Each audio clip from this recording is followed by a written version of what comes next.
Good evening, everyone, and welcome to our MCAT Bootcamp.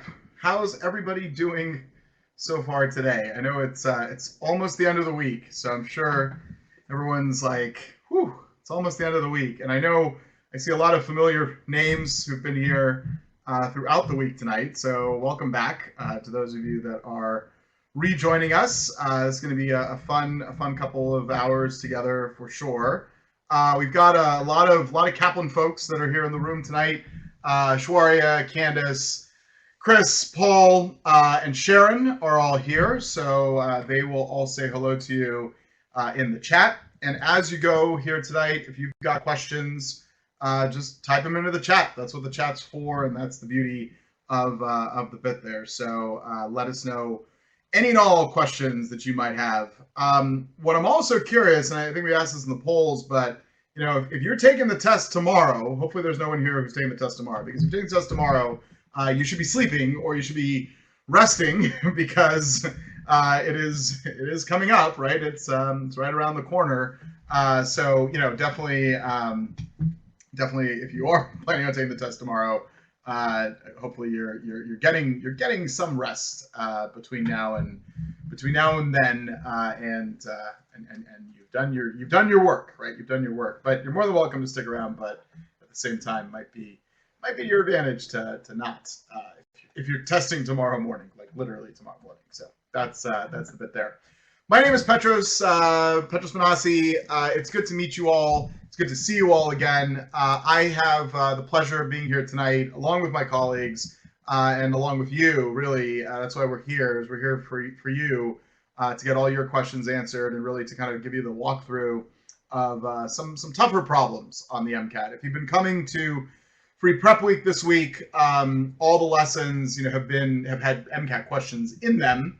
But we've been doing, especially if you were here last 3 nights, right? So we've been together, we've gone through some content, but tonight is really about questions. So we're not gonna do any content review per se.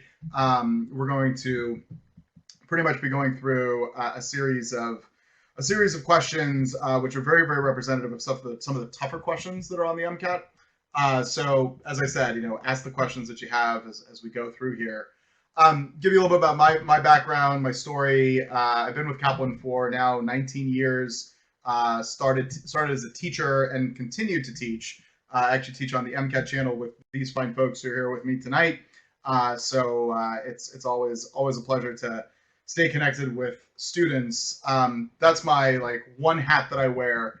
The other hat that I wear is I am the director of our pre-health programs. So actually oversee all the the courses, the programs, and the different things that we do and the different things that we will be doing one day, to get students like yourselves ready for the MCAT, get yourself ready for medical school and all the things. So feel free to ask whatever questions it is that you have about getting ready for this exam, be it from just when should I start studying to when should I stop studying and when should I take the test and figure out all those things. So that's really what we're all here for tonight is to help you get those questions answered.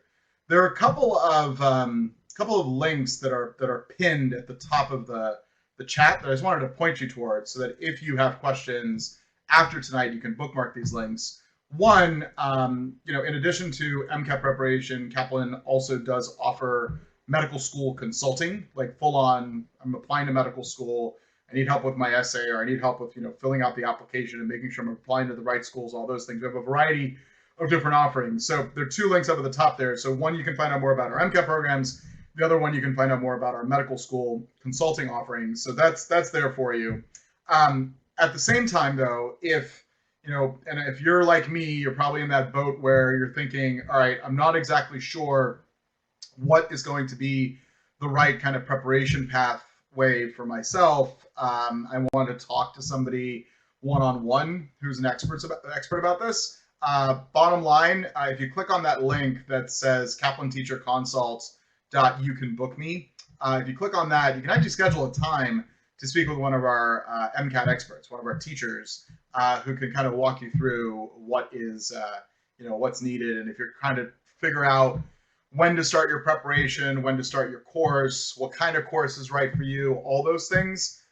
That's really the best place to go. You can definitely go to our website and learn a whole lot of information, but at the same time, I want you to have that opportunity to talk to somebody. So feel free to use that and click on that link and set up a time for yourself along the way. All right, so those are just some things that are available to you kind of as we go here. So what we've got on the docket for tonight, number one, we're going to have a lot of fun. That's the bottom line. So we're going to talk a little bit about the MCAT. So just a quick overview into the test, but more importantly, how the different kind of sections and how the different subject areas are, how they're interrelated with each other. Really is what it comes down to. So we're going to talk about that. We're going to go through, as I said, some pretty heavy stuff as far as some questions are concerned. We're going to look at some science. We're going to look at some cars. I know that some of you were asking about, well, what about cars, and what can I be doing about cars? We're going to be looking at some cars questions, a cars passage, in fact, and then we're just going to talk about kind of what questions it is that you have and what it is that you need to figure out kind of the right plan for you. And the nice thing is, we're not going to formalize this. You don't have to save those questions to the end. You can literally, if it pops in your head, just ask the question, right? So just ask the question and take it from there. Dana, good question. As far as when to start and stop studying for the MCAT. Generally speaking, we recommend between 3 to 5 months of time from the time you start to the time you finish. More, I would say, actually closer to 4 to 5 months, really. So you don't want to. 3 months is cutting it a little bit close. It's doable. It's actually totally doable, especially in the summertime. It's doable because you usually don't have classes or as many commitments, even though you still have commitments and you're still busy. But 4 to 5 months, generally speaking, you're going to want to budget about 300 to 350 total hours. That includes your class time. That includes the time that you're spending taking full-length exams, all the things. The reason why we say 5 months as opposed to saying, take 7 months or 8 months or 9 months is it's really easy to burn out, right? So if you start too soon, it's really easy to burn out. Now, that being said, you could start now for a spring exam in 2019. There's nothing wrong with that. You're just not going to go into like your intense study mode probably until the fall. And that's a good thing, right? So you can do a little bit of review. What a lot of students do, actually, I just talked to a couple students last week who were doing this. A lot of students will start now and get the books. They kind of start doing some review. When you sign up for your course, you get the books, you get the materials. Start doing a little bit of review, just kind of seeing what's good, what's not, where you need to spend a little more time on, and then you kind of get into your full-fledged studying 3 to 4 months before the actual MCAT. So it's up to you. I wouldn't recommend studying or planning on studying for the MCAT for a year and a half. That's not a good thing. But the weird thing is you've actually already started studying for the MCATs. When you were taking your pre-med courses, you've in a way already started. So that's the bottom line. So best time to start, especially if you're planning on taking the the March or April exams, is usually kind of late fall or in January, just depending on when you're at. But we can help you figure that out. That's the bottom line. Is everyone's story is a little bit different. Everybody has different commitments throughout the year. So click on that link or ask us your questions in the chat, and we'll privately answer them for you as we go. Okay, so that's the plan there. Good stuff. So let's dive in and let's look at the importance of our good friend the MCAT. You've maybe seen this slide before, but let me give you a little bit of backstory on this. We do a survey every year of medical school admissions officers. And we ask them, we say, of all the factors that are out there for med school admissions, which one do you think is the most important? Or which one do you put the most importance onto? And year after year, MCAT comes back as the #1 factor as far as medical school admissions is concerned. And this, it makes sense. It's the one part of the application that is the same for everyone. I'm not going to call it the great equalizer because it's not an equalizer. It is the one kind of even across the board, everyone's being measured on the same metric. And think about it. Students go to different undergraduate institutions, which have different scoring rubrics, right? Even if you're at the same institution, whoever did this when you were in school, or if you're in school right now, if there are two different sections of the same class, they're two different professors, you try to find the professor that is, gives the easier grades, right? Or doesn't have as hard of midterms or as hard of finals. I mean, that's a normal thing to do, right? We go in there and we say, all right, let me find the one that is that I'm maybe gonna do a little bit better on. So even within an undergraduate institution, there's lots of variance. With the MCAT, there is no variance, right? Everybody is measured against the same exact standard. And as a result of that, the medical school admissions officers put a lot of value onto the exam.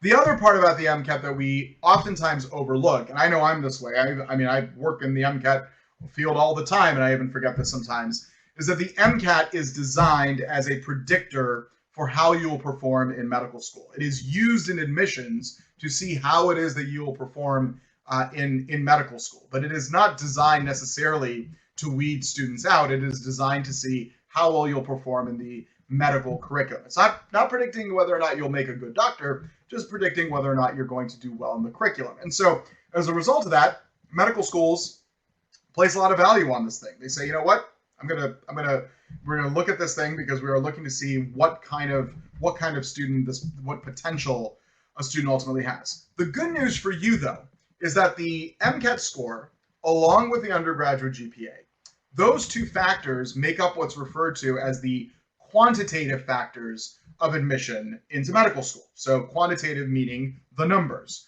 And what medical schools will do most of the time is they will look at your MCAT score, they'll look at your GPA, they will undergo what's referred to as a holistic review, meaning they will look at the entire application when making their final decision. But in figuring out how they're going to proceed with the thousands of applicants that they get in a given year, they're going to look at the numbers to kind of rank students into one of three categories. In the category of presumably deny, absolutely deny, or presumably admit. So if you're an absolute deny, then that means the other factors really aren't going to help you.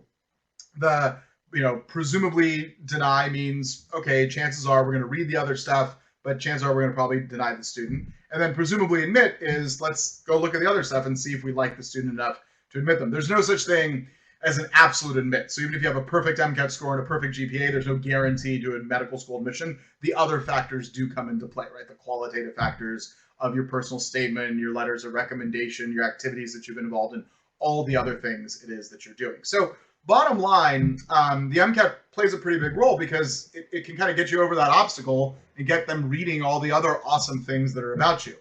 The other cool thing about the MCAT, and I get excited about this, so my apologies, you should be getting excited about this as well, is the MCAT is the most predictable exam. It's actually very, very preparable. So the AMC is phenomenal in kind of open information as far as what is fair game and what isn't fair game on the MCAT. So they're very, very publicly transparent about what is being tested and also therefore what's not being tested.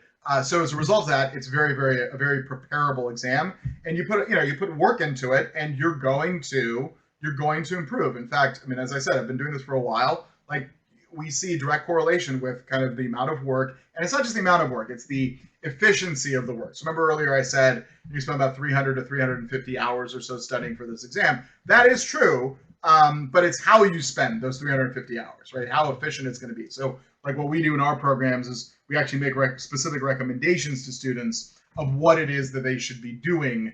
So you're not just kind of doing stuff for the sake of doing stuff. So really, really important to kind of keep that in mind as it were, and as it goes here as far as the process is concerned. All right, so that's that's the bit as far as the MCAT is concerned. At the same time, when we look at this MCAT and we look at it being this kind of most important factor for the medical school admissions officers, it really does come down to the fact that the competition just gets stronger and stronger every year. There were about 49,000 applicants or so in 2014, 2016. It was 53,000. The 2017 numbers, weirdly enough, aren't actually finalized. There's always a little bit of noise in numbers. But what we do know is that the admissions numbers are about 40% that are being accepted. So if you were to look at, and these are for allopathic schools, if you look at the numbers, it's around 40% or so. The weird thing is the number of seats in medical schools continues to grow. Mostly it's in the osteopathic field. There are two types of medicine. There's allopathic medicine and osteopathic medicine. Both are licensed physicians. Both can practice medicine. Both can go to residency programs, write prescriptions, do all the things, do all the surgery. But we're seeing an increase in the number of seats in osteopathic schools, not really in allopathic schools. There are very, very few additional seats, and so that's creating a stiffer amount of competition when you're looking at the process. This is a table that you can get from the AMC. I don't fixate on this now, but I just wanted to point something out to you, and that is up here in the upper right-hand corner. Here, students that have greater than a 3.8 and greater than a 518. I mean, these are really, really good numbers. There still is a 13% or so chance of not getting in. So, the reason why I point this out is, this is where those other factors do come into play. However, you're definitely increasing your odds of acceptance, right? I mean, you have an 87.5% chance of being admitted if you're in this upper part of the rubric along the way. So, definitely take this exam seriously. I know that you know that. I don't need to, belabor that point. But take this exam seriously. It is an important exam, and it is part of, a lot of kind of your future does rest on it. But at the same time, give it the time that it needs and it deserves, and you're going to do well on it. So don't freak out over it is what it comes down to. It's not something to be freaking out over at all. Now, the weird thing about the MCAT, and I shouldn't even call it weird. I should just say that it's a fun fact about the MCAT. You've got 4 different sections, 3 of which are science-based sections. But no one of those 3 science-based sections is exclusively testing you on only one scientific topic. So in the Chem Phys section, the chemical and physical processes of biological systems section, that section is testing you on chemistry, on orgo, on biochem, on physics, all in one section. And it's kind of different from how we usually learn this stuff in school, right? When you took physics, you took physics from a physics professor, somebody who was a physicist themselves. And they taught you physics the way that a physicist would want you to know physics. So bottom line, that's how we've learned it. At the same time, it does come down to the fact that we say, all right, we know we've got the physics, but how does that apply to a biological system? So if we just scratch our heads for a second, can anyone name one of our biological systems? It's really, really important to you. In fact, it's pumping quite well right now.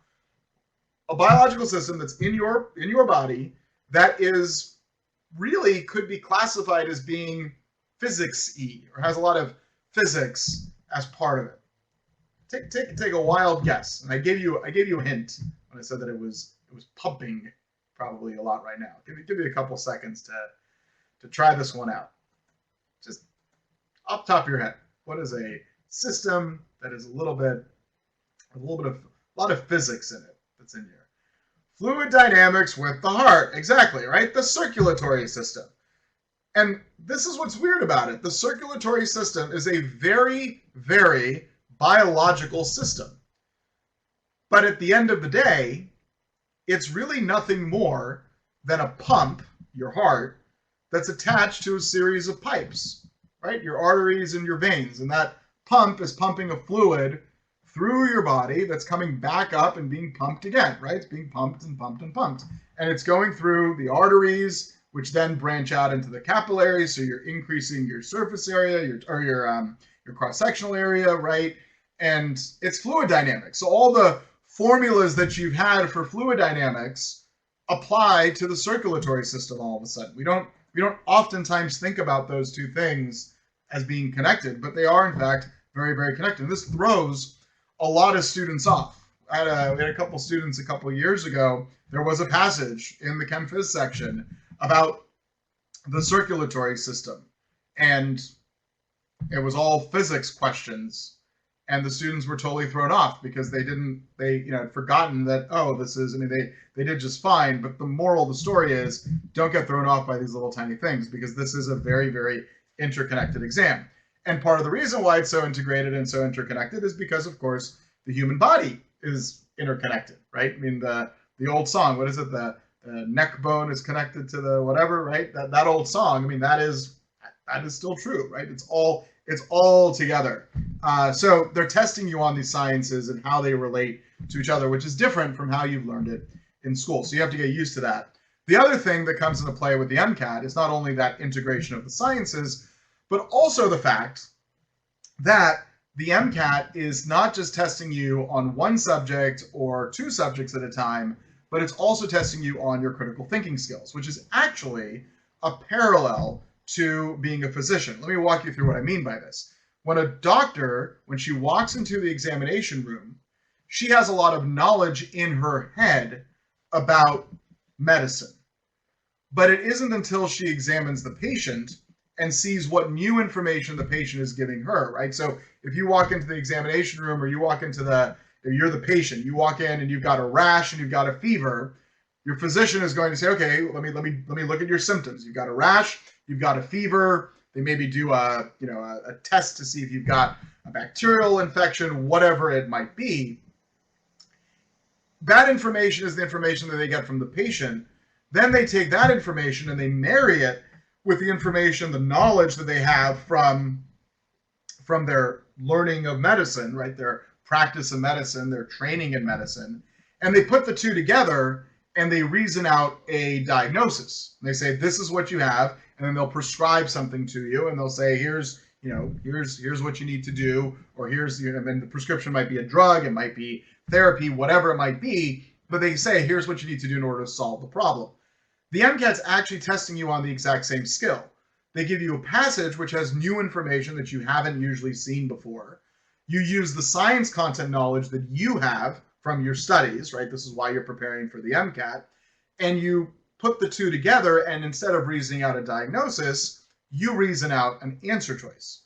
So what we're going to do here today is we're going to go through these problems, but I'm going to walk you through the process of how to take the information that you know, take the information that you should know, take the information that's being given to you either in the question or in the passage, marrying that and marrying those two pieces together, and how to marry those two pieces together to reason out an answer choice, and then even more so, how to not fall for trap answer choices, how to be the most efficient as far as your time is concerned.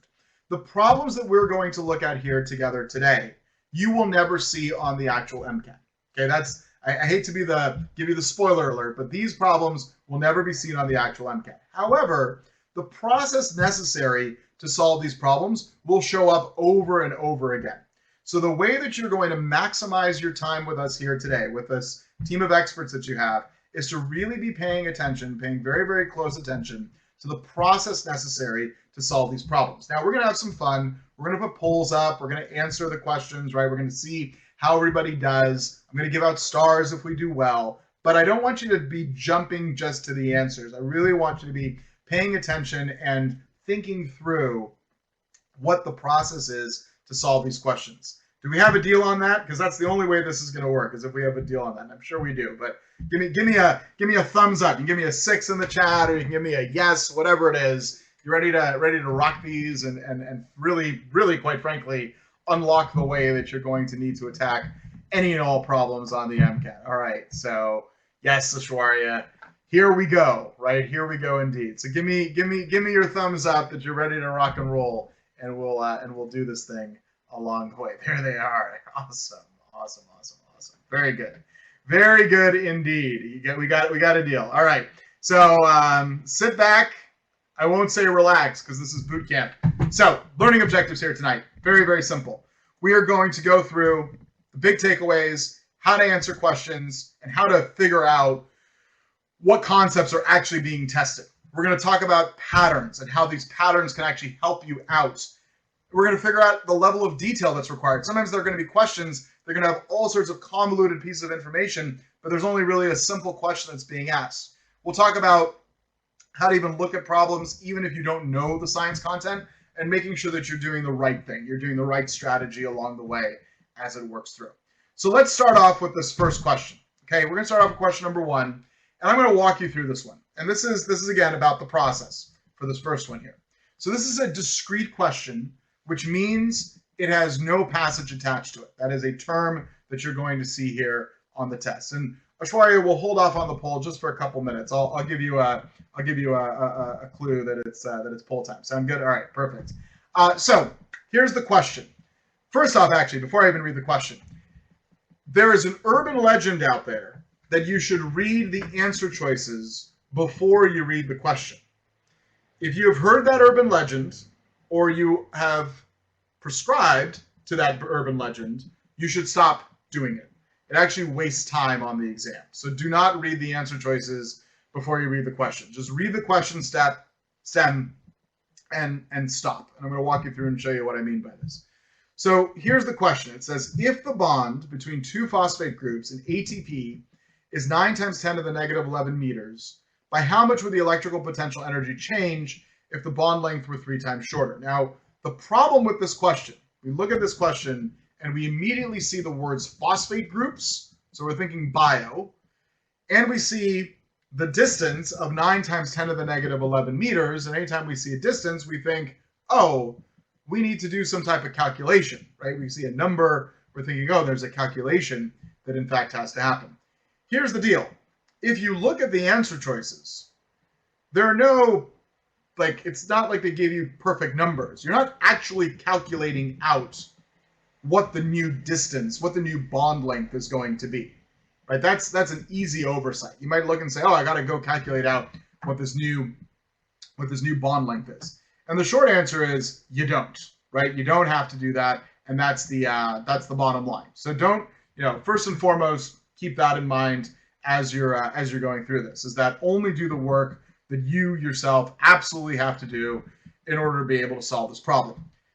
First top tip, if you see words in the answer choices, that actually means that you are being tested on a concept or a relationship, right? That is what having words in the answer choices is telling us. So since we have words here, we are being tested on a concept, and specifically in this case, we're being tested on a relationship, because if you preview the answer choices, they all say would increase or would decrease, right? So they want the relationship of how this new number is going to look compared to the old number. So even though this is talking about the phosphate group, really that's asking you, the question behind the question is about electrical potential energy. So really what you need here, and this isn't on the test, right? This is what's in your brain, is you need the formula for electric potential energy. So here's the formula for electric potential energy. It's K times Q1, charge 1, times charge 2, divided by a distance R. And in this case here, the two charges would be the phosphate groups in ATP. Now, it doesn't matter what the actual charge is, what the actual Q1 value is for those phosphate groups, because, bottom line, you're not changing those charges. Those charges are going to stay the same. What is it that you're actually changing in this problem? What is the thing that is actually going to be adjusted in this problem? What is the relationship that you're going to be trying to find between these two? Go ahead and type that into the chat.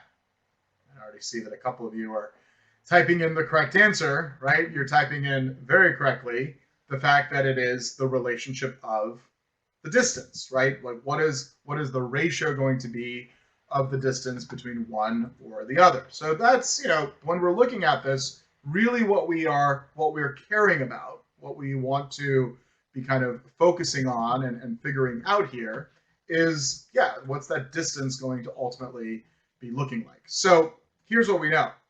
We know that PE, potential energy, is equal to K times Q1, Q2 over R. That's what it is initially. Then what we're going to do is we're going to have a bond length that's going to be 3 times shorter. So it's going to be 1/3 the original distance. So this over here is what the new electric potential energy is going to be.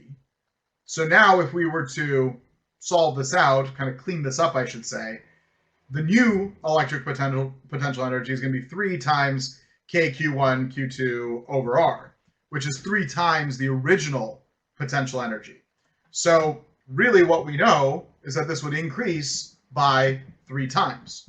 So if you look at your answer choices, the one that would match this would be answer choice C. That's the one that you would pick, and that's the one that you would, how you would get it right on the test.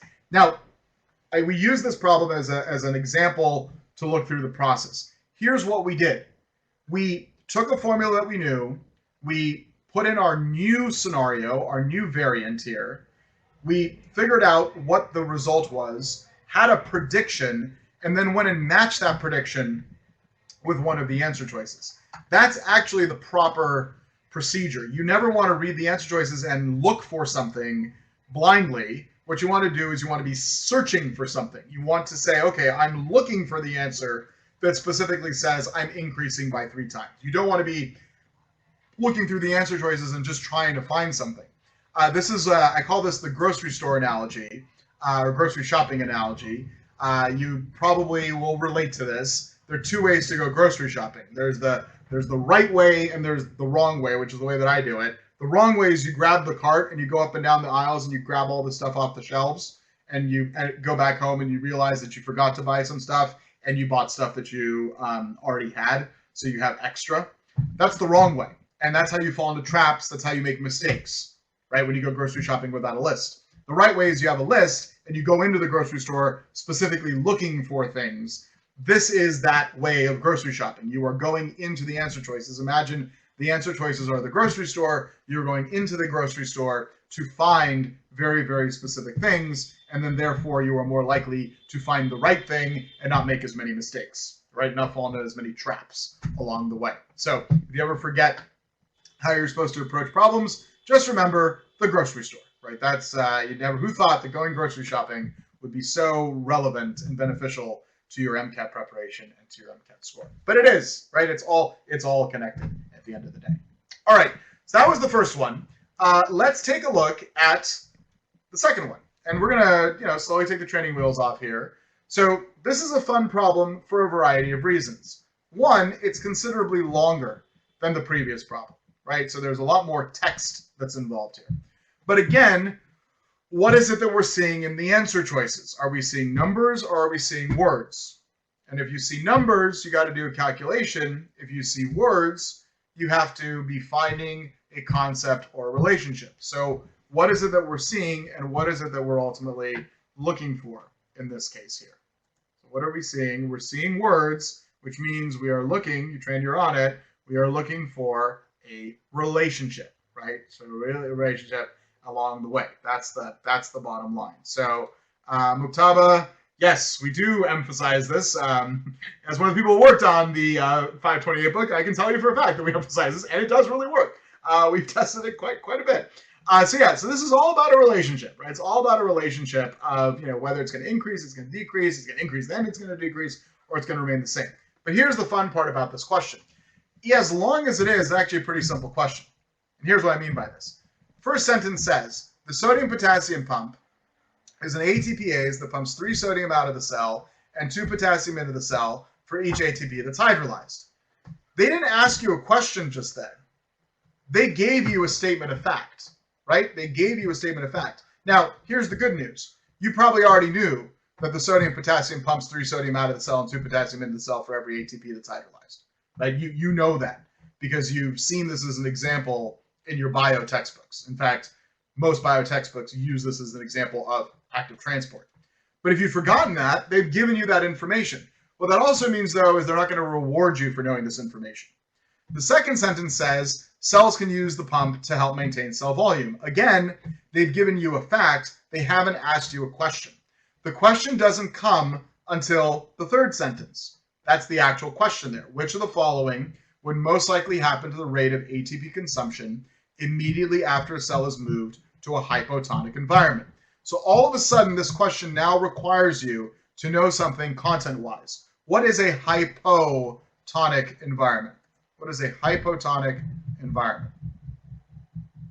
Not iso, not hyper, but hypo. What is a hypotonic environment? What does that mean for us? Go ahead and type that into the chat. Low solutes, exactly, right? It is a lower, less solutes in the water or in the solution that's around the cell versus the cell itself. So that means if you throw the cell into that low concentration as far as the solutes go, water from the environment is going to want to flow into the cell. Right? You're going to be in a hypotonic environment.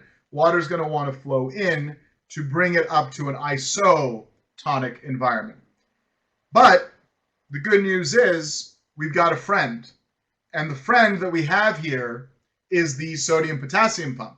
The sodium-potassium pump can pump out 3 sodium and pump in 2 potassium. So there's a net movement of 1 to the outside until that hypotonic environment becomes isotonic, right? So we can move it up to an isotonic state. So in that process of pumping ions out and in order to bring the hypotonic environment up to an isotonicity with the cell itself, would we expect there to be an increase or a decrease in ATP consumption? What do you think? If you're doing more pumping, if there's more actual work that's happening, would you be requiring more or less work to be done? What do you think? It would be increasing, right? It would definitely be increasing. Now, once we get to the isotonic state, once we're nice and happy in the isotonic state, that pump can stop working and it can go back down. It can decrease back down. So it would increase, and then it would decrease. Ashwarya, let's get a poll up. Let's get a poll up. And I want everybody to scan through the answer choices and pick the answer that is the correct answer for this question. Perfect. So go ahead and put your answers in. I'll give you 20 seconds or so. We've done the work already, but pick the answer that matches. Pick the answer that matches your thinking.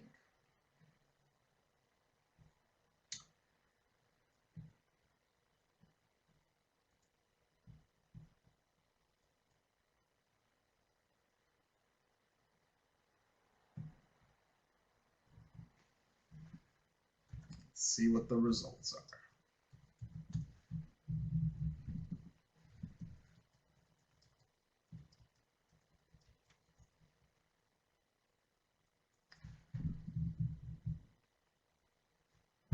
Give you another 10 seconds or so. Put your answers in. Let's see which one is winning.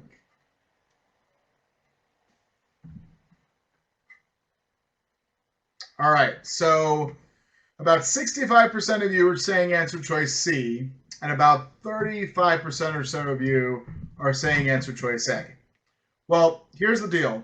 I have good news for the 35% of you that chose answer choice A, because you would be correct. The 65% of you that chose answer choice C, you fell for my trap. And I apologize, but this is a lesson so that you'll never forget it. Yes, it is true that it will increase and then it will decrease. But the question behind the question, and really the question that was being asked of you, was very, very specific. It said, what will most likely happen to the rate of ATP consumption immediately after a cell is moved to the hypotonic environment? They didn't ask us for what eventually will happen. And C is a true statement. This will eventually happen. But the question that was being asked was what would immediately be happening. All right?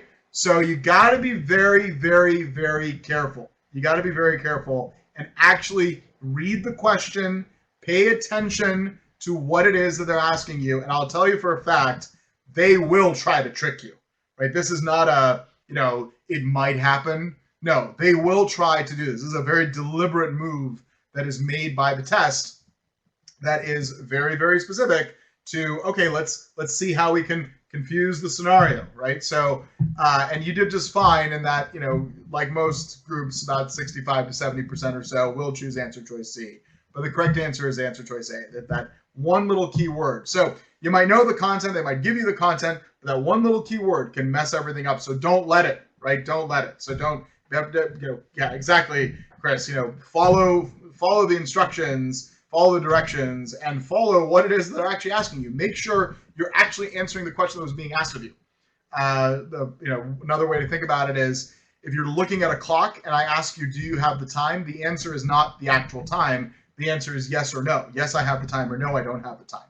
The answer is not, oh, it's 7:40 or it's 7:30 or whatever the actual time is, because I wasn't asking you what time is it. I was asking whether or not you had the time, or you could give me the time. So be careful of making sure that you are actually answering the question that was being asked of you. Very easy to fall into these traps.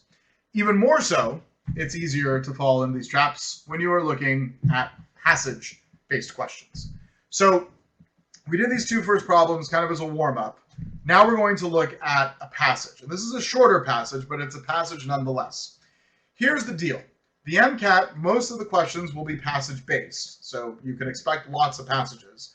But even more so, the passages will be full of important information that is necessary to answer the questions. But sometimes they're full of details that are really easy to get hung up on. So here's how kind of the quick way of learning how to read passages is the following. You are reading for purpose. All right, so there's lots of strategy that goes into learning how to properly read an MCAT passage. We unfortunately don't have time today to do that. It's actually a whole 3-hour lesson that we have in our class. It goes through just how to read and how to interpret and how to extract information, how to use the test to your favor. But I'll give you this much for today. It's about reading for the primary purpose. So you're extracting kind of a quick phrase of what each paragraph is talking about. What's the purpose that it's trying to fulfill? At the same time, the details that are there in front of you, they are there in front of you. And it is an open book exam in the sense that the passages don't disappear. So you don't need to memorize the details that are in these passages. You can highlight them if you feel like you might need them later on. And then if the questions ask you for them, you can go back to the passage in order to retrieve them. All right, so don't feel like you need to read the passage and remember every single thing that is there. So we're going to do this as a warm-up exercise and as a kind of a learning opportunity. I'm going to give you 2 minutes to read this passage. And what I want you to write down, there are 3 paragraphs. I want you to write down the main purpose. What is it that the author is trying to share with us for each of the 3 paragraphs? For paragraph 1, for paragraph 2, and for paragraph 3. So I want you to jot those down, then we'll go over them, and then we're going to look at the questions. All right? So step number 1 is always, always, always to read the passage and always be outlining the passage, reading for the purpose of each paragraph. So I want you to practice that right now. This is a science-based one, so it should be somewhat familiar to you as far as the information is concerned. Let me rephrase that. Not this specific topic, but as far as the sciencey terms, right? You know what antibodies are, for instance, because it has that in there. Okay, so 2 minutes on the clock. Good luck.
All right, so here's what I want you to do. In the chat, I want you to jot down what your identified purpose was for each of the 3 paragraphs. So just when you type into the chat, I'll give you 30 seconds or so to do so. Just type a 1 and then your 3 or 4 words for paragraph 1, a 2, 3 or 4 words for paragraph 2, and then a 3 or 4 words for paragraph 3. So you just do it all at once. You don't have to do it paragraph by paragraph, okay? So take 30 seconds or so, do that now.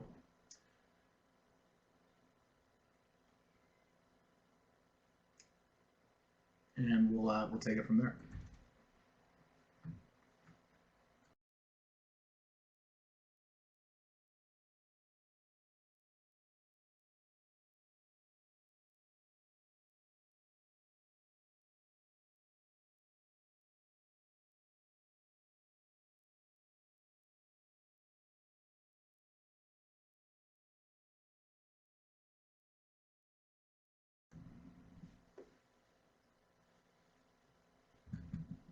All right.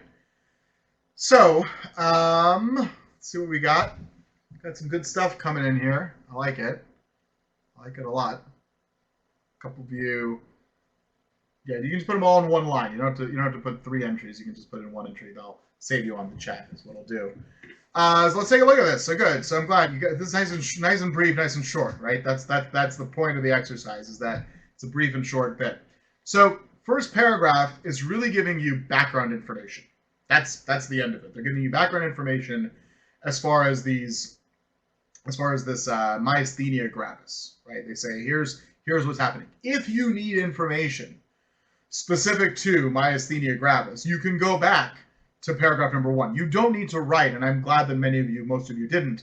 You don't need to write that it's located at the neuromuscular junction, right? Like that is information that is there. If you need it, you can come back to it, right? You say, okay, it's at the NMJ, but you don't need to write down all these pieces. You don't need to write down that the removal of the thymus is a definitive treatment that can make this better. Second paragraph they give you another disease. They say, okay, there's this one disease that we talked about, it's myasthenia gravis, MG, and here's another disease, Lambert-Eaton myasthenic syndrome. And the difference here is they're attacking the calcium channels. So they say, okay, it's attacking the calcium channels, that's great. And they give us a little bit of information that it's often times associated with small cell lung cancer. We say, okay, so that's good information to know. And then the third paragraph really is bringing it all together. They're saying we've got MG, we've got LE, and they both have muscle weakness that comes into play. But if we want to differentiate whether or not a patient has MG versus having Lambert-Eaton, we would administer certain drugs, right? So there's the MG patients will notice substantial improvement with the administration of such medication, while the Lambert-Eaton patients will not. So we say, okay, this is going to maybe form the basis for some questions because, we know that if you're in giving a medication, doesn't matter what the medication is, that's inhibiting acetylcholinesterase, then that's going to help the MG patients, but not the LE patients. And we say, okay, this is a good bit of information.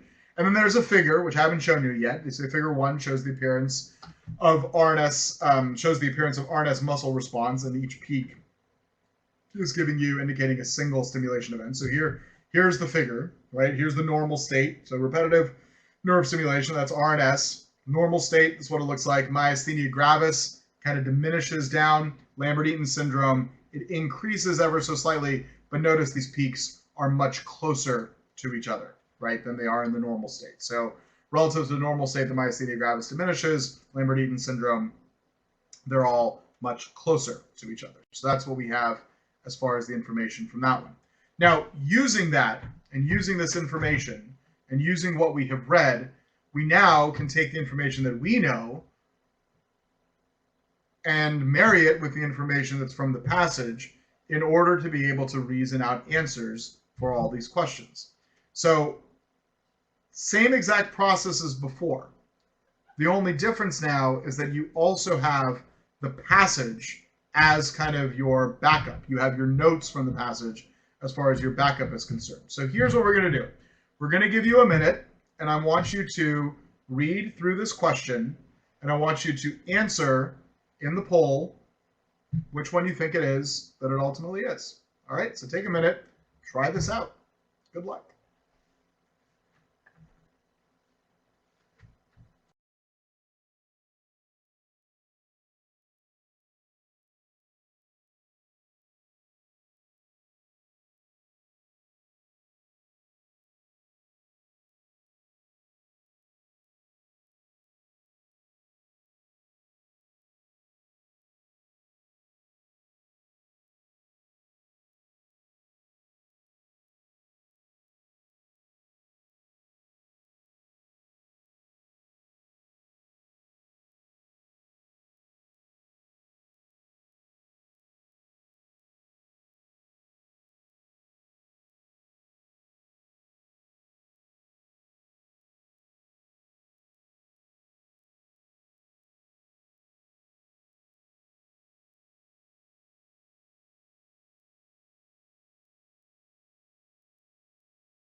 All right, now on the tests, on the MCAT, you would be able to see the passage while you're going through the questions. Just want you to know that.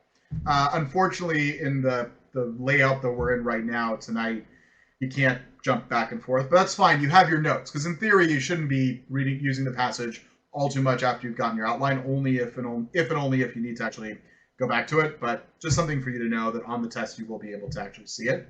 So the thing about this question here is that it's a pretty open question. It says, why does the administration of medication that inhibits acetylcholinesterase improve the symptoms of myasthenia gravis? And we say, okay, well, what is acetylcholine? That's really the question behind the question. They're not asking you so much why this medication works. What they're asking you in a different way is, what is acetylcholine? So now I'm going to ask you, what is acetylcholine? What is its purpose in life? Why does it exist Why is it there? Why do we have acetylcholine? What's this? What does it do? Pretty important stuff. You probably have quite a bit of it firing right now. And I see Nakia, you're the first to answer. Nakia, you're right. Delray, you're right. It is a neurotransmitter, right? It's a neurotransmitter. So if we think about this, we say, well, if we're inhibiting the neurotransmitter, right? We're giving acetylcholinesterase, or excuse me, we're inhibiting acetylcholinesterase that breaks down the transmitter. That's going to help the folks with myasthenia gravis, because by doing so, if you block the thing, you inhibit the thing that breaks down the acetylcholine, then you're going to have an increase in the concentration of the acetylcholine, and that acetylcholine is of course going to be at the synapse. And as a result of having an increase in that concentration, you're going to have a greater stimulation of the unaffected receptors, right? The receptors that don't have a problem. The problem with answer choice A, and I see about 66% of you chose answer choice B, very good. The problem with answer choice A, which about 20% of you chose, says inactivates the antibodies against the receptors at the neuromuscular junction, preventing the autoantibodies from attacking. That's not what acetylcholinesterase and this medication that's blocking acetylcholinesterase is going to do, right? The bottom line is the drug blocks the enzyme that's going to break down the neurotransmitter. It has nothing to do with the antibodies or the autoantibodies that are doing the attacking. It has to do with, I want to figure out a way to increase the concentration of acetylcholine so I can continue to stimulate the receptors that I have that are there, that are unaffected by it. I see about 11% of you or so, kind of the remainder, chose answer choice C, decrease the quantity of acetylcholine in the synapse to prevent aberrant signaling. In fact, it's not going to decrease the quantity, it's going to increase the quantity because it's increasing the concentration along the way. So C is technically, partially opposite. And opposite answer choices are wrong, and opposite answer choices are common. You'll see them often on the exam and see them often throughout the test. All right? So be careful of those as you go and as you work through this. But good, you guys did well on that one. So I'm going to give you a little positive encouragement. We have a little tradition here. I'll give you a little green star. So we'll start with a small green star on that one. If you have questions about any of that, please do let us know. Let's go ahead, though, and try the second question here, which continues. It's still about this passage, so you'll have a set of questions. We'll give you a minute. Try this one out, and go ahead and put your answers into the poll. Good luck.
Okay, so this one's a little more convoluted, and this is very, very classic for the MCAT. So I'm going to walk you through this.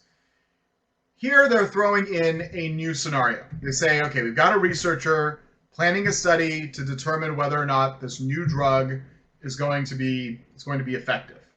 And they want to know what's a good control group. Which control group is going to give you the most accurate information to help determine how efficient this drug is, right? This medication is. So the way we look at this is we say, all right, how do we find the perfect control group? Would we want a control group that has folks that are, at the end of the day, when you're looking at this, you're saying to yourself, oops, I didn't mean to do that, who are looking at this and saying, all right, these are folks that have Lambert-Eaton syndrome. Would it make sense, if you want to see the effectiveness of this drug on myasthenia gravis, to be testing folks that have Lambert-Eaton syndrome? Does that logically make sense? Absolutely not, right? So right from the get-go, we can eliminate answer choice B. B is a bad answer choice because it's talking about Lambert-Eaton syndrome. With A, it says people who do not have myasthenia gravis. Why would you want to give a drug to people without myasthenia gravis to see if it's going to work on myasthenia gravis? So we get rid of that one. That's not a good control group at all for us. People who have myasthenia gravis and have been treated with another drug, well, now you might have bias, right? It might not be the drug that you're testing, the medication that you're testing. It might be this other medication that these people have taken. So this is a bad answer choice, and therefore D is the only answer choice that will work. Now, for the 82% of you that chose answer choice D, thumbs up, nicely done. For the 10% or so of you that chose answer choice A, my guess is you chose answer choice A. Tell me if I'm wrong, or tell me if I'm right. My guess is you chose answer choice A because you thought, okay, control group, I want them to be the complete control, right? I don't want them to have the drug, to have the disease, and they have normal nerve condition. The reality is, if you're trying to test a drug to treat a specific disease, you need people who have been identified with that disease to be your control group. And you need people that have been identified with that disease who have not had any other type of treatment in order to make the perfect control group. So answer choice D is the perfect answer choice for this one. Don't be fooled by A. A is like the full control, right? Like just like unaffected individuals with normal nerve condition with no previous drugs, but it's not going to actually tell you whether or not this medication is effective in treating the disease because these people don't have the disease, right? They don't have the symptoms that you want to ultimately be testing. If you have questions about that, so a couple of you are saying Alyssa's saying that's exactly why I chose A, and you're right, that is why you chose A, but don't pick it on the test. So that's it's good. I'm glad you made the mistake here and not on the real deal. So that's okay. That's good. All right. Let's look at number 3. These aren't easy, right? These aren't easy ones. Let's take a look at number 3. We've talked about myasthenia gravis in the previous 2 questions. This one's asking about Lambert-Eaton syndrome. Here's my question to you, though. Which paragraph would you be looking at from your notes, from your outline? Which paragraph would you be looking at to answer this question most likely? Since they're talking about Lambert-Eaton, which one would we probably be looking at? You'd be looking at number 2. Perfect, right? So this is the reason why you make the outline, because if you need information from the test, if you need information from the passage, you now know exactly where to look. It took you, 3 seconds to respond to my question just then, right? It was perfect. Like that's the whole point of this, is that's why you do this. So take a minute, try this one out. Let's see how you do.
All right, so we're a little more varied in this one. That's fine. Question saying, in Lambert-Eaton myasthenic syndrome, the attack of autoantibodies on calcium channels in presynaptic cells results in muscle weakness. What causes this weakness? And so we think about this. We say, all right, this is one of those cases where we have to think about the signs that we know. The action potential triggers a calcium influx. That calcium influx causes neurotransmitters to be released. So in this case here, in individuals with Lambert-Eaton myasthenic syndrome, what's ultimately happening is that the neurotransmitter release is reduced, right? It's a reduced release. So if 60% of you chose answer choice C and you'd be right, that's the issue, is that because you are affecting the calcium channels, you are therefore affecting the amount of neurotransmitter that is going to be released, and that's what's going to pick why you're going to pick answer choice C as the correct answer. It's not that the action potential's conduction is slowed in any way. It's not that the acetylcholine doesn't bind to the receptors. It's that you're never actually releasing the neurotransmitter. So that's why you want to choose answer choice C. Okay. Here's the deal, though. And yes, Troy actually just pointed something out that I was about to say. So great minds think alike. Did you actually need the passage to answer this question?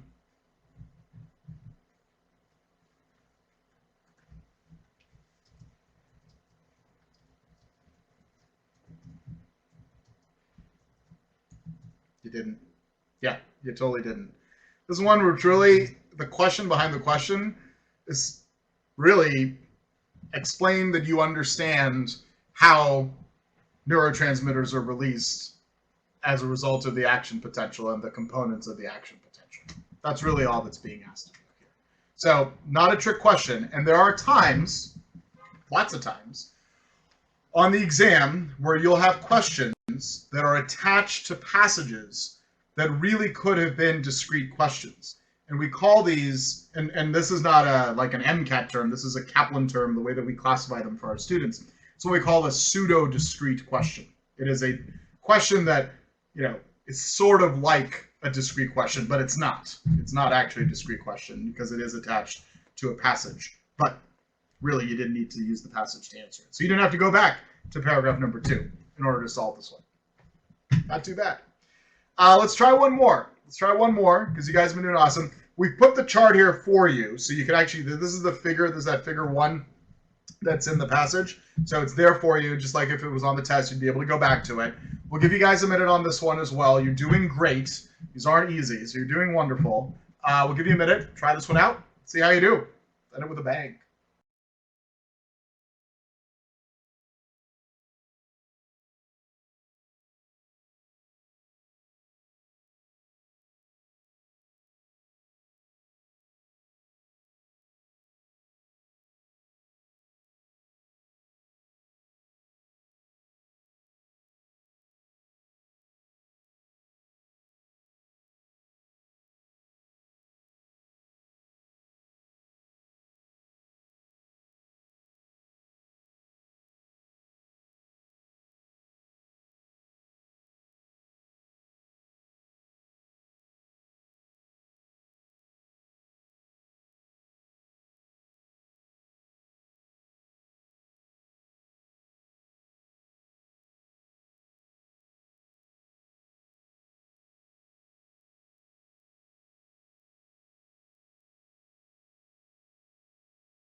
All right, so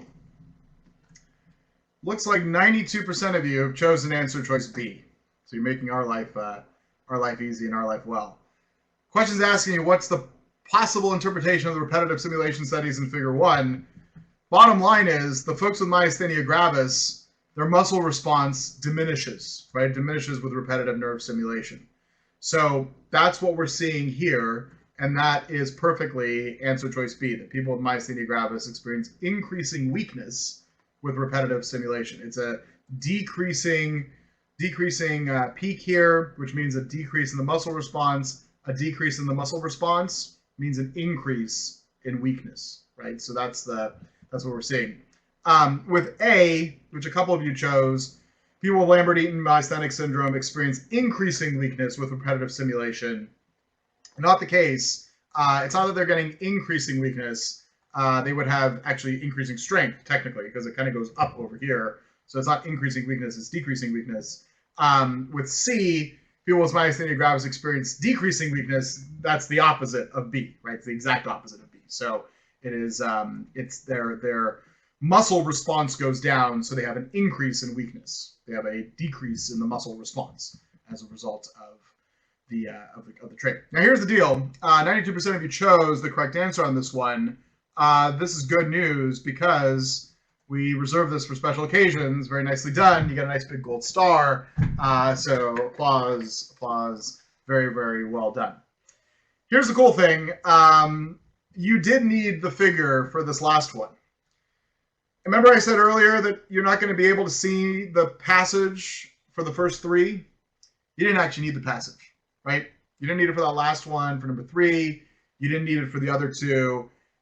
Don't rely on that strategy, though. I want to be very, very careful when I say this. Don't feel like you can go through the MCAT without reading the passages, right? So that's something to keep in mind, is that there are going to be plenty of times where you do need to read the passage and you have to go back to the passage, or you need to go back to the passage repeatedly to answer questions. It just so happens that these questions you didn't actually have to. All right. Going back to the passage would be nice, but it wasn't necessary per se. Now, we're going to shift gears here, and the place that you will always need to go back to the passages is going to be in the cars section. So we have something very special for you today. This is maybe, I don't know about my fellow teachers here, I don't know about Ashwarya and Candace and Chris and Sharon and Paul. This is maybe one of my favorite passages that we teach in our courses, and you're going to see why here in a second. It's a crazy one. It's all over the place, is what it comes down to. So in the cars section, you have no previous knowledge prior to taking the test, prior to taking the cars section. There's no previous knowledge that you can rely upon. It's purely a test of reasoning skills and how well you're able to analyze the articles that are in front of you. So what we're going to do now is we're going to look at a cars passage. And as I said, this is a tough one. This is maybe not only my favorite, but maybe one of the toughest ones, toughest level of cars passage that you can see on the test. So are you ready for the challenge?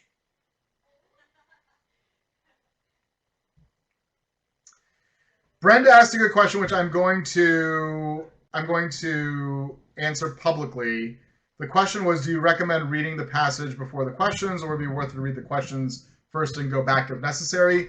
Do not read the questions first and go back if necessary, because you will forget the questions by the time you go back to the questions. It just so happened in this example, in this one example, that was the case, that you didn't need the entirety of the passage per se, but that's not a strategy to rely upon. Plus, on the test, the mechanics of the test is you can only see one question at a time, so it's not really in your best interest to be doing that. So, because you would lose more time than you're going to gain. That's what it comes down to. It doesn't benefit you. Trust me on this. We've done a lot of studies on this in developing our strategies, and I can tell you for a fact that it does not work to do it the other way. So don't do it the other way. That said, let's take a look at this cars passage. So here are the first 3 paragraphs for this cars passage. I'm going to give you 2 minutes. I want you to read it. I want you to outline it, and then we're going to go through it together. Okay? So 2 minutes. Read this. Outline it. I'm not going to give you anything more on it other than that. Good luck.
Okay, before we do anything, number one, if you have your outline, you can type that into the chat. But before we do anything, give me your honest like reaction to these first three paragraphs. There are more of this passage. what what did you think when you started reading this thing? I'll tell you what I felt the first time I read this. I was like, what is this person talking about? What did you? It's interesting. Yeah, I would agree with you on that. It's interesting. A little convoluted, right? A little bizarre, right? Or a little bizarre, exactly. A little confusing. What the heck, Carol? I couldn't summarize it better than that, dude. What the heck? Right? This thing is kind of out there. Here's the weird part. This is actually the part of a book. There are about 200 pages of this. If you really want to read the book, I'll tell you the name of it at the end. It's called, well, I'll tell you the name right now. It's called The Book of Laughter and Forgetting. Don't go Google it or anything like that. It's actually a pretty good book. But by Milan Kundera is the name of the author. Here's the thing. This is kind of all over the place, right? You start reading this thing, and the first paragraph, we're gonna walk through this one together, says, those who consider the devil to be a partisan of evil and angels to be warriors for good, accept the demagogy of the angels. Things are clearly more complicated. That's actually a key phrase. Anytime an author says things are more complicated, you can anticipate that they're going to tell you why they think things are more complicated, right? That is kind of a given. So here's what's really going on in this first paragraph is they're setting you up for the rest of the passage. They're setting you up to tell you why they think things are clearly more complicated. They tell you that angels are partisans not of good, but of divine creation. The devil denies all rational meaning to God's world. So you're reading this thing, okay, this is maybe a passage about religion or a passage about angels and the devil. And then you keep reading and you say, okay, world domination, this is my favorite line in this, my favorite passage, my favorite line. World domination, as everyone knows, I mean, everybody knows that, right? Of course you knew that before this, is divided between demons and angels, but the good of the world does not require the latter to gain precedence over the former. First paragraph is giving you the setup. The second paragraph, the key phrase is right here. It requires, it needs a certain equilibrium. So really what the second paragraph is saying, that you need good as much as you need evil, right? You need the angels as much as you need the demons. You need balance. You need the yin and the yang, however you want to think about it. You need the balance. You need the equilibrium, right? If there's too much uncontested meaning on earth, man collapses. If the world loses all its meaning, the reign of the demons, life is every bit as impossible. So you need an even balance between the two. So the second paragraph, the real outline for this is it's all about the balance. It's all about the equilibrium. The third paragraph is really where it all continues to start getting interesting. In that it says things deprived suddenly of their putative meaning, the place assigned to them in the ostensible order of things, make us laugh, right? So if you kind of things get out of order, you start to laugh. So laughter is actually the province of the devil. There's a malice to it. That's what the author is saying, is that the devil is what gave rise, what gave origin to laughter, which is maybe not what we normally think about when we think about the devil. So that's fine, right? That's fine. It's just there. We're not trying to, the passage isn't trying to convince you of anything per se. It's just trying to say, here's what I'm thinking. Here's my opinion on things. So that's the first three paragraphs. Let's take a look at the next three paragraphs. So I'll give you another 2 minutes. Read this, outline it, put it in the chat. And if you thought the first part was wacky, it just continues to get even more wacky.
All right. So, put your outlines into the chat again. I see a couple of you have already done so. So here's what we know. In the fourth paragraph, it's all about laughter, right? Angel hears the devil laughing, and the angel is horrified by the laughter. And I love how the author sets this up as it's a feast, right? There are all these people around. The devil's laughing. It's contagious. So the angel, not knowing what to do, reacts with laughing themselves.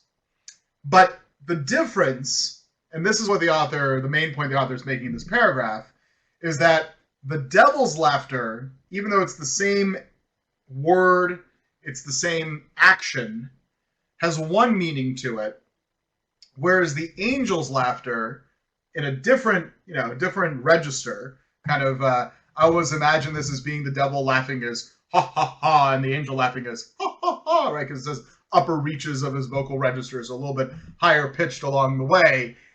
The angel's laughter has a different meaning behind it. It's just a reaction to the devil's laughter, not knowing what else to do, what else to say.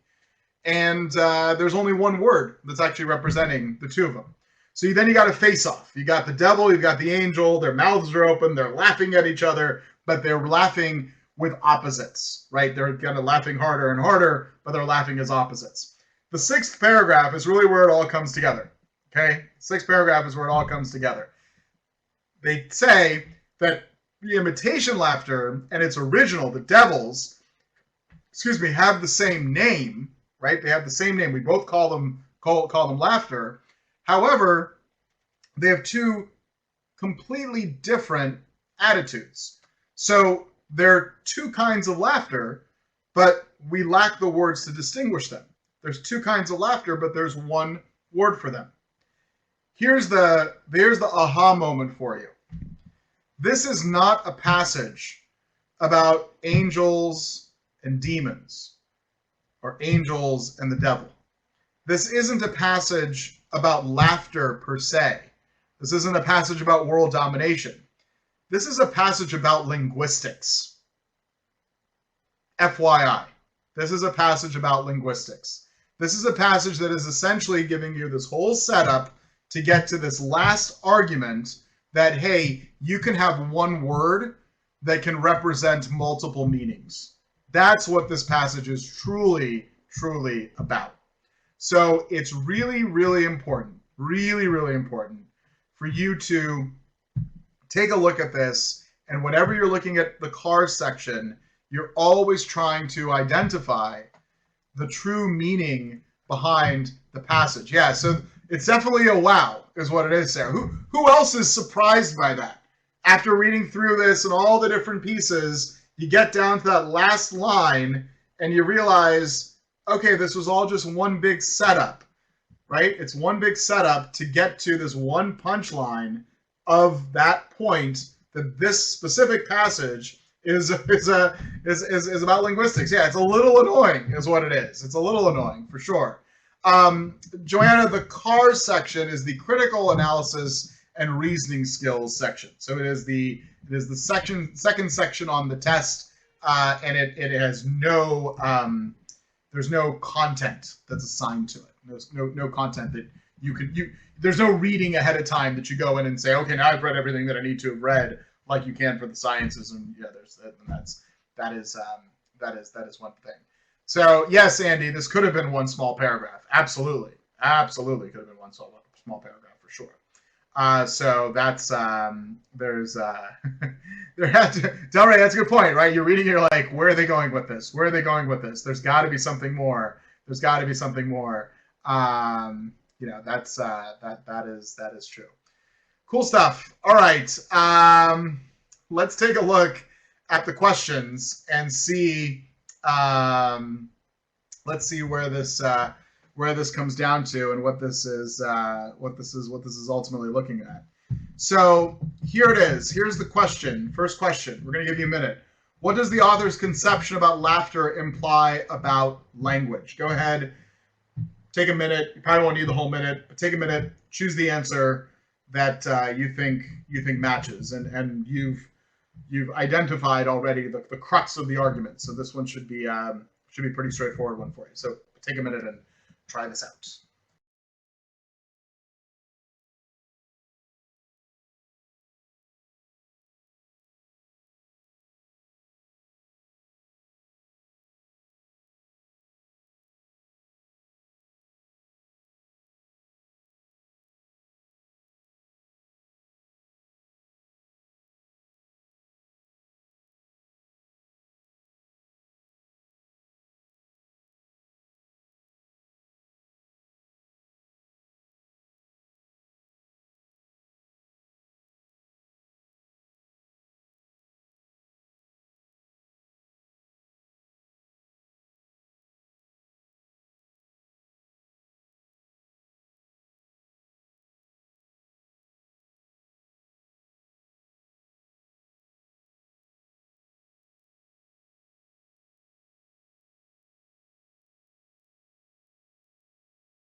I see almost 100% of you have chosen answer choice A, and 100% of you would be correct in choosing answer choice A, right? Language is capable of concealing distinct meanings. That's the bottom line. You've got the one word, and you are concealing the meanings, right? The meanings that that one word can ultimately represent. Now, here's the good news. Since you got 100% of you chose this is your correct answer, you don't get a gold star. You get a black star. Black Star is like the platinum, there's like the platinum card and then there's the black credit card. Very exclusive club. Very nicely done. Good work on that one for sure. Take another 30 seconds or 45 seconds. Try this one out. In the context of the passage, which of the following forms of laughter is most similar to the devil's laughter? They're being very, very specific and asking about the devil's laughter versus the angel's laughter.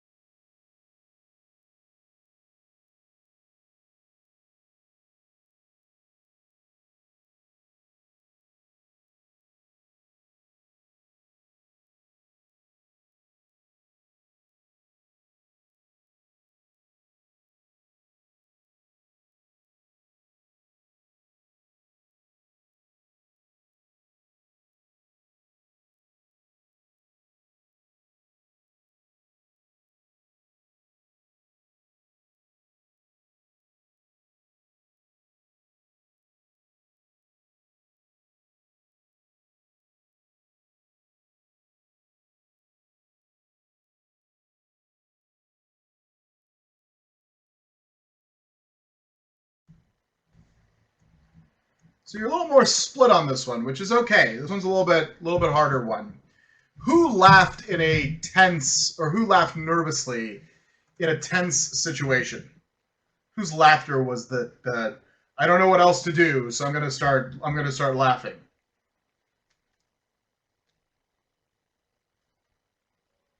The angel did, right? Perfect, right? The angel was the one that was laughing in the tense situation, didn't know what else to do. So you can eliminate, it's my point here, you can eliminate answer choice A right from the get-go, because that's the angel's laughing. Laughing at a joke in which the meaning of the word is twisted, or laughing in satisfaction when a complicated task is completed, those are the two that you guys are split between. Laughing to conceals one's true intentions. Who laughed to conceal their true intentions? Didn't know what else to do. So sitting there going, I don't know what to do. I'm just going to laugh. See a couple of you are typing in. It's also the angel. So that one's out for sure. Correct answer on this one is answer choice B. Laughing at a joke in which the meaning of a word is twisted. That is the devil's laughter. That is the malice. The laughing in satisfaction when a complicated task is completed is not in line with what the author was saying about the devil's laughter being one of malice. Laughing in satisfaction when something that's complicated is completed would fall closer to the angel, but really to no one based on what was said in the passage. Remember, you have to kind of look at things from the perspective of the passage and what we've got going on here as far as these pieces go. All right. So that is answer choice B. So very nicely done indeed. Let's take a look at this third one. I'll give you 45 seconds. Try this one out. This is, again, baseline information. Which of the statements would the author most likely not agree? Be very, very careful of that word not. Good luck.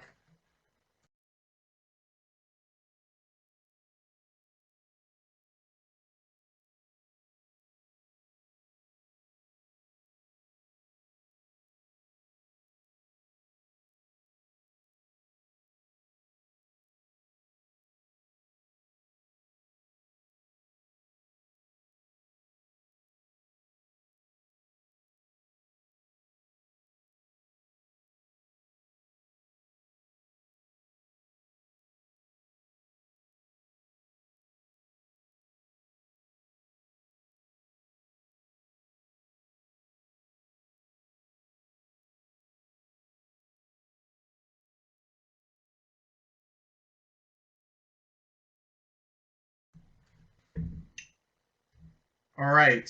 Take a couple more seconds. I see a few of you still need to respond in the poll. Let's see how you're doing here. So I thought, oh, okay, interesting. We're split between C and D for the most part. Interesting. So remember, they're asking what would the author not agree with, which means they would agree with the other three. So would the author agree that a balance must be struck in the world between rationality and irrationality? Absolutely. Remember that whole paragraph that was about the equilibrium being necessary? That's what the author would definitely agree with. The devil serves an important function for the good of the world.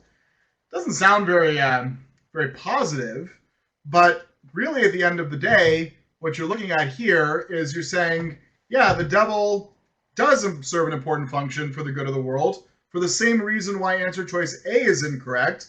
Answer choice B is incorrect because you need the devil and their malice to keep the balance with the angels, right? So you got to be careful about that. So A and B are wrong for the same reasons. With C, though, laughter is the simultaneous expression of two contradictory attitudes. This is what the author would definitely not agree with. The author never stated that laughter was simultaneously expressing two contradictory attitudes. What the author was explicitly saying was that laughter could represent two, maybe even more, but two contradictory attitudes. That's what the author was actually saying, was that there are contradictory attitudes that can be expressed by laughter, but not simultaneously. When the devil laughs, the devil is laughing as the devil. When the angel laughs, the angel is laughing as the angel. But they're not laughing as each other when they're laughing. That's why C is correct. That is what they would not agree with. With answer choice D, it is possible to laugh without having seen something deprived of meaning. That is true. That is something the author would agree with. Who laughed without having seen something deprived of meaning? Who was the one doing that laughing? It wasn't the devil. The devil, in fact, laughs when things are deprived of meaning. It is our good friend, the angel. Exactly. So those of you that are typing an angel right now, you're absolutely right. It's the angel that laughs without seeing something deprived of meaning. The angel laughed because they didn't know what else to do, right? The angel's sitting there going, I don't know what to do. I am just going to start laughing now. So bottom line, you have to be very, very careful in reading these answer choices. The problem with answer choice C, the reason why it's correct, is because of the word simultaneous. It was never said that the laughter is happening simultaneously.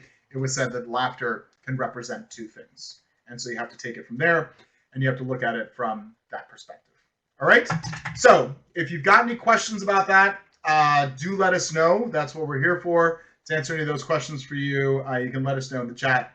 But congratulations, you've now done some good stuff as far as this passage. We got one more question to go.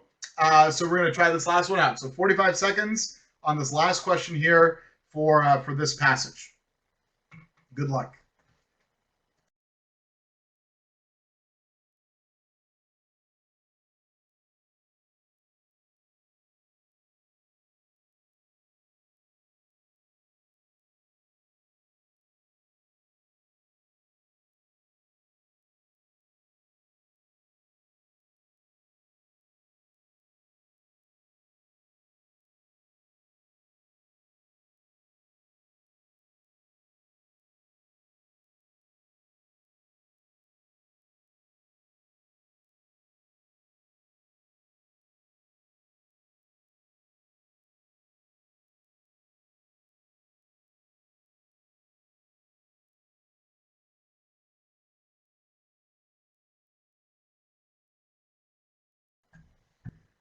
we'll give you another 20 seconds or so on this one.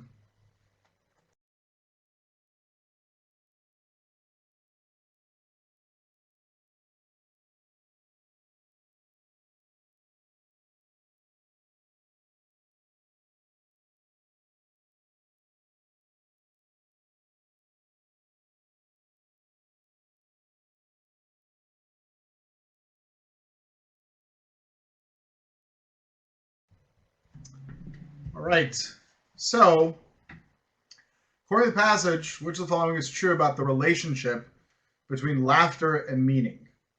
That's what they're asking us. That's what they want to know. So we got to look through the answer choices on this one. Laughter would not have come about if the meaning of everything was immutable. What does immutable mean? There's a little bit of vocabulary being tested. So to mutate means to change. Immutable means to not be able to change. So laughter would not have come about if the meaning of everything was immutable is not really true, right? It's not, according to what the author is telling us, is, I mean, it is true, is if it was, the laughter would not have come about if the meaning of everything was immutable. That's the whole point, right? The laughter came about because things were able to change, right? That's the bottom line.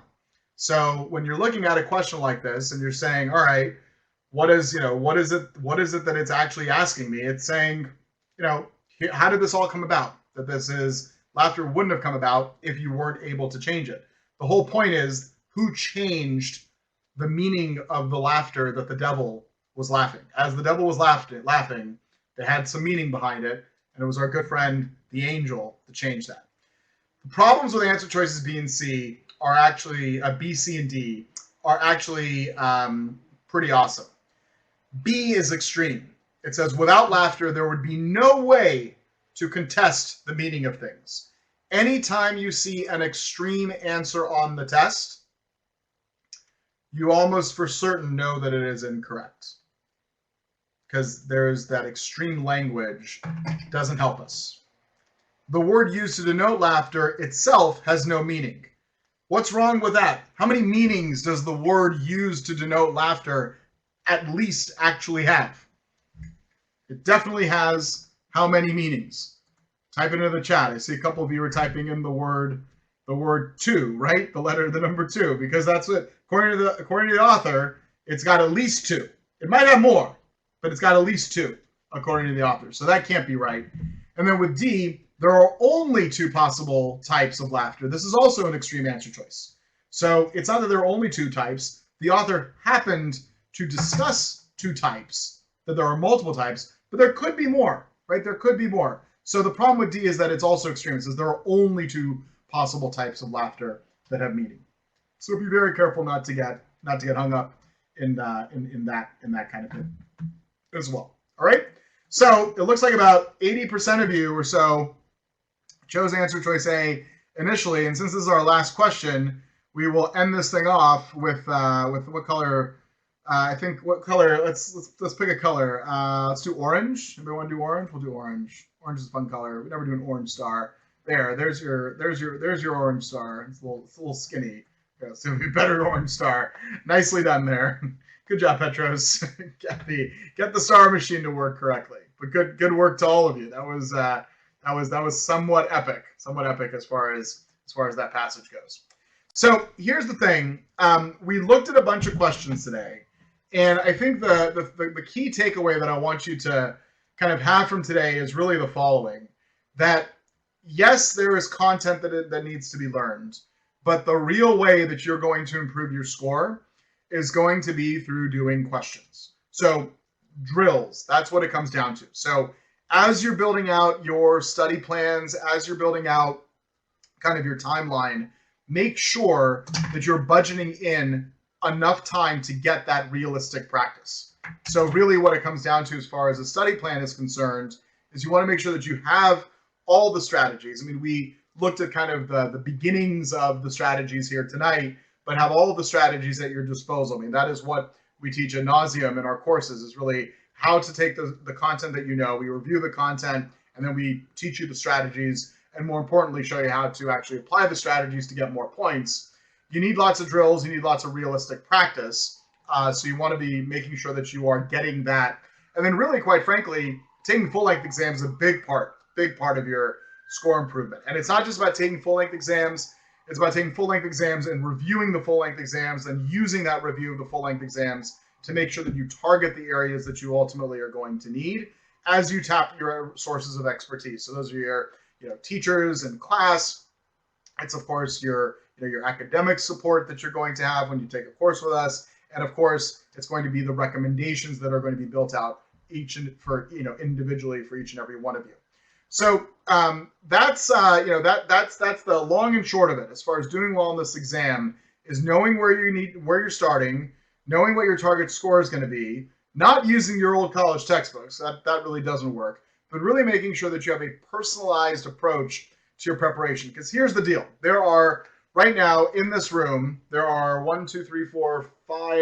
6 MCAT teachers, right? There's 6 MCAT teachers. And I can tell you for a fact that we all started with different strengths and weaknesses as part of our preparation. It's the same with you, right? There's no such thing as, oh, this worked really, really well for my friend, so I'm going to do that as well. Because we all have different strengths, we all have different weaknesses. What you need is a personalized type of preparation. You need essentially the tools and the resources that are going to say to you, okay, here's what we've got, here's what we're looking at, here's what I individually need in order to be able to improve my score. That's how we've built our program. Okay, so our program, we've got the most live instruction that's available to students, but we don't necessarily say that you got to come to all of the lessons. I mean, we've got over 125 hours of live class that's part of our course. We don't actually say come to all 125 hours because if you're, hypothetically speaking, if you're a rock star at thermodynamics, then you don't need to come to those thermodynamics sessions that are on the MCAT channel, right? You come to your core sessions, you get the thermodynamics that you need, and you're good. But if you're not so great at something in physics, let's say fluid dynamics, we talked about that earlier today, right? Then you would want to come to those channel sessions and come to the live instruction that is necessary for that. So the way we built our program is actually, it's pretty simple. It's also complicated, but it's relatively simple. There's a core set of lessons, core set of instruction that everybody partakes in. And then there's the MCAT channel, which is an additional 90 or so hours. We're actually in the process of adding a few channel sessions, consolidating a few channel sessions here and there. But bottom line is there's a bunch of channel sessions, and you pick and choose to come to the ones that are right for you, because at the end of the day, not everyone is going to need all the same things. It's really actually a not so great use of your time to just come to lessons for the sake of coming to lessons. What did I say earlier as far as the amount of time you're going to spend studying? You're going to need to spend the studying on the topics that are right for you. That is kind of, again, what your individual needs ultimately need to be. So the way that we've laid out our program, and as I said earlier, if you're interested in taking a course with us, if you're thinking about kind of, even if it's in the future, set up some time. That link at the top is still there. You can click on that. You can schedule a time. Somebody will call you and we'll have a conversation with you to figure out what's right for you. Like, how is it best that you're going to study?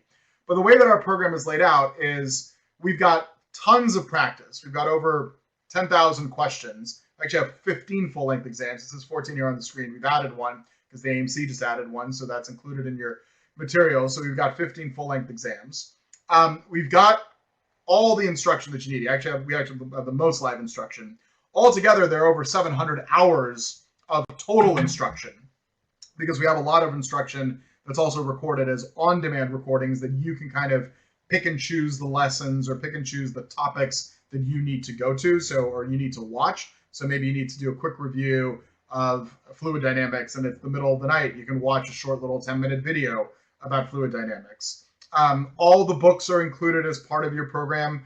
The beauty of our review books, and I'm not bragging when I say this, I genuinely believe this, is the reason why I stick around at Kaplan, is that we've gone through, and if it's not on the MCAT, it's not in our review books. I've had so many conversations through the years where students say, oh, your review books don't cover, and then they name some obscure topic, and I go, yeah, they don't cover that because it's not on the MCAT. There's a very, very kind of finite amount of material that's tested on the exam, and that's what we cover as far as the books, as far as our courses, as far as the lessons, all those things. And it's all available digitally. We know we live in a mobile world these days. So there's a flashcard app. There's actually a mobile app that you can access everything from as well. And then we have this really cool new thing called our adaptive QBank. So we've had a QBank for a while. That's a question bank. The adaptive QBank, it's a special tool. It's about 2,600 of the 10,000 or so questions are in the QBank. What the QBank does is it adapts to your strengths and weaknesses. So if you pick a topic, it'll give you a question that's kind of middle of the road. And depending on if you get it right or wrong, it'll give you a harder question or an easier question. So it's a really, really cool technology that kind of adapts. It always keeps you in your kind of proximal zone of performance. So you're always in that part where you're going to be challenged, but not so challenged that you're not actually learning. So this way, we've actually done some studies and found that this is the best way for students to learn. Some of you are going to benefit from taking our Plus program. What the Plus program does is adds in 3 hours of one-on-one coaching with an MCAT expert. So you can actually work kind of like having a personal trainer. You work one-on-one with a personal MCAT coach. And in addition to the online study plan that is customized based on your strengths and weaknesses, you build a personalized study plan with your coach. And it also includes something called Foundations. The Foundations of Biochemistry, Psychology, and Sociology are a special pre-recorded course that is designed for students who haven't yet taken biochem, psych, or sociology. We cover all the biochem, all the psych, all the sociology that you need for the MCAT in our course. But if you haven't taken those courses, you get that in the Plus program as well. That will teach you the stuff from ground up, right? So from knowing nothing. The reason for this is most medical schools still don't require biochem or psych or sociology as a pre-med course requisite, but they do, but it is on the MCAT. So there are lots of students, and you might be one of those students, who you haven't taken these courses, and you don't actually need to take the courses, but you need to learn the materials. So the Foundations program is able to do that for you along the way.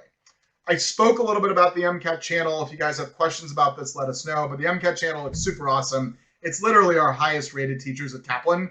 There are 10 teachers who teach on camera, and then another 15 or so that teach off camera on the MCAT channel. So it's a very, very small group of instructors, literally our highest rated instructors at Kaplan, both on camera and behind the scenes. And they are awesome. They're 1 hour lessons. This is Eli Schwartz. I think he's actually teaching MCAT channel right now. Like he's actually in the channel right now. But they're super awesome. As you can see here, they're very, very visual. And I think he's teaching all 3 sessions actually tonight. Because I taught last night, and then he taught the 2 sessions after mine, and then he was teaching all 3 today. So Eli's on channel duty tonight. But the moral of the story is that the nice thing about the channel is, again, you go to the sessions that you need to go to. And so these are really the high yield content concepts that we have on the MCAT, and they're taught there. And so again, kind of pick and choose what is right for you as far as the material and as far as the courses. With that said, if you guys have questions about which course is right for you, let us know what those are in the chat. We'd be more than happy to answer them here on camera. We've got about 10 minutes or so left here tonight, so I'm more than happy to answer those questions for you. But at the same time, if you want to set up time to talk to one of us, you can do so by clicking on that link that is there. I told you about the QBank.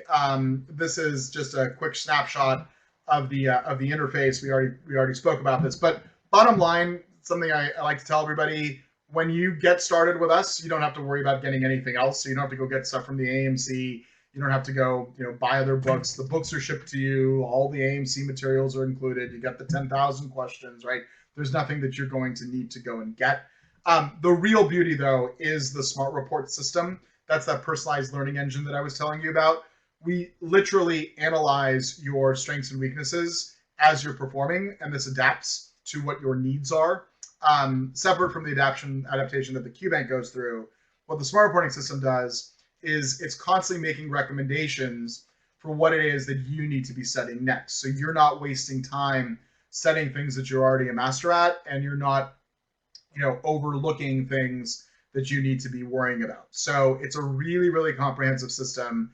It's a very, very smart algorithm that actually just gets smarter the more you use it and the more students that use it, because we're actually able to say, okay, you're weak in this area. If you do this, let's see what your outcome is. Okay, it's working, so we're going to recommend that, or that becomes a stronger recommendation, down the line. So it's a very, very smart algorithm. A lot of smart folks worked on this. I still don't understand how they did it, but they did it, and it works. And it works really, really well.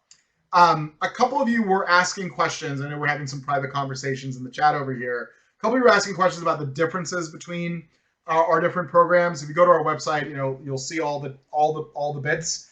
Bottom line is, regardless of how you decide to take a course with us, you're going to get everything. So live online is this. It's live instruction delivered through an online classroom. You're interacting with your instructor. I mean, I saw your responses today. My colleagues I've been interacting with you on chat. The beauty of the live online classroom is that you don't actually have to wait to ask your questions. You just ask your questions, right? You just type them into the chat, and they're there for you along the way.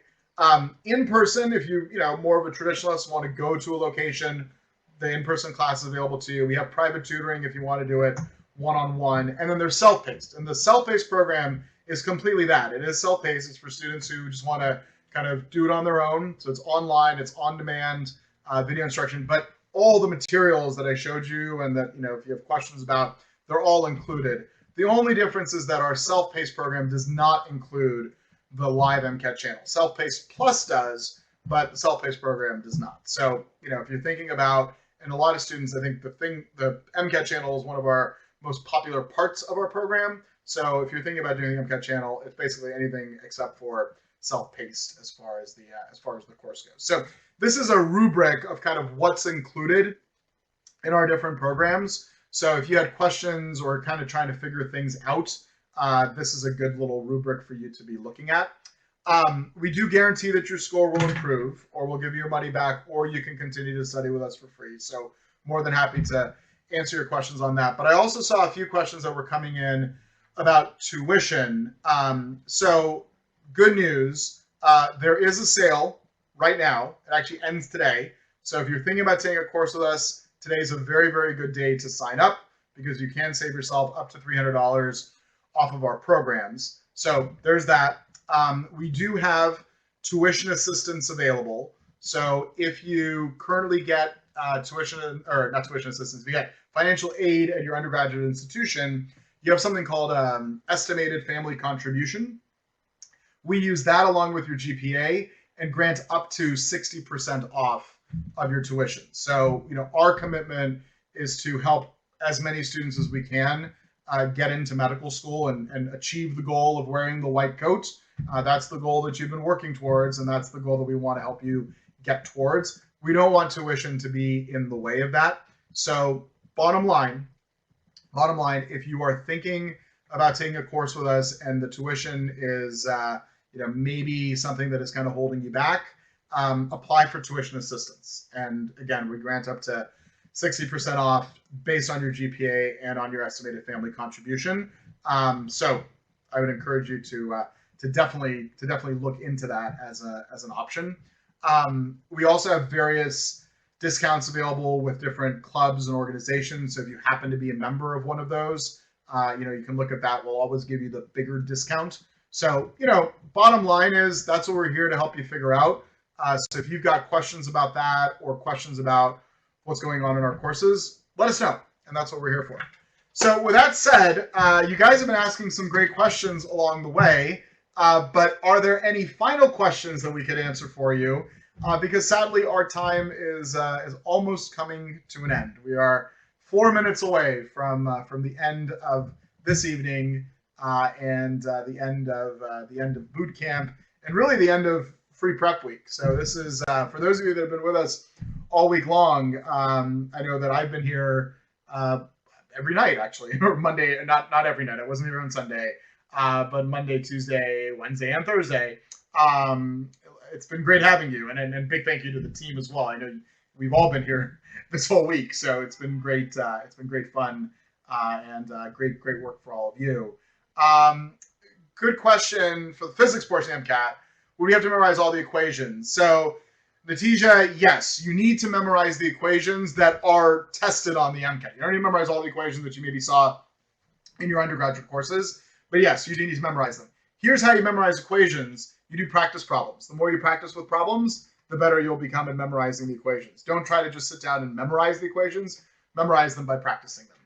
Alyssa, great question. I love the question, actually. How do you suggest the best way to keep motivation up? I'll give you this is my answer that I give to everybody who says, I've lost motivation. This is going to sound weird when I say this, so take it with a grain of salt, but it's going somewhere. You are not studying for the MCAT so that you can get a high score on the MCAT. You're not studying for the MCAT so that you can get a high score on the MCAT so that you can get into medical school. You're studying for the MCAT so that you can get a high score on the MCAT so that you can get into medical school and so that you can be a doctor, right? So, it's really easy, and I've been there, and I'm still there sometimes when just in work and in life, right? You just lose motivation. You say, why do I care? Why am I doing this? Anyone, this happened to anybody ever? You're like, why am I doing this? You're doing this because you have a bigger goal, right? You have a bigger goal. You have the goal of becoming a physician. And so that's a real great way to keep the motivation up. Don't let the little obstacles, the little downsides, the little kind of hiccups that happen along the way, don't let those impede your progress, because it's really easy to get hung up on those things. Just keep the eye on the bigger picture, and don't let that freak you out. Don't be like, oh, if I don't do well in this, it's not going to happen. Bottom line is, do your best, right? Try your hardest, put your heart into it, do your best, and I know you'll do well. And I as I said, I've been here for a long time. We've all been here for a long time. We're here because we know that our program works. We know that our students, that when they use the program, they do well. And I wouldn't stick around if that wasn't the case. And I look forward to our paths crossing. Hopefully soon. Especially those of you that are taking the tests later this summer. I know there are a lot of you that are in that boat. There's opportunity there. If you're thinking of doing we've got a lot of summer courses. We've got some special summer courses. We've got our MCAT summer intensive programs in Atlanta. Actually starts this weekend, so it's maybe a little late for that one. There's one in Boulder that's starting in a couple weeks. Allison's going to be there. She's not here tonight, but she was here last night. Shwari is going to be in our San Diego program that starts later in the summer. These are our summer intensive programs. They are even more intensive. We fully structure your time as far as your MCAT prep. So there's those options too. So we got lots of options, lots of options available, and I really want to make sure that you find the one that's right for you. So with that said, I will invite you to be in touch with us as we go. Thank you again for being here. Thank you for being engaged. You guys were awesome. And thank you again to the whole team. We're going to wrap things up here and say good night to each and every one of you. Thank you again for joining us. Best of luck on the MCAT, and we look forward to our paths crossing again. Have a great night, everybody.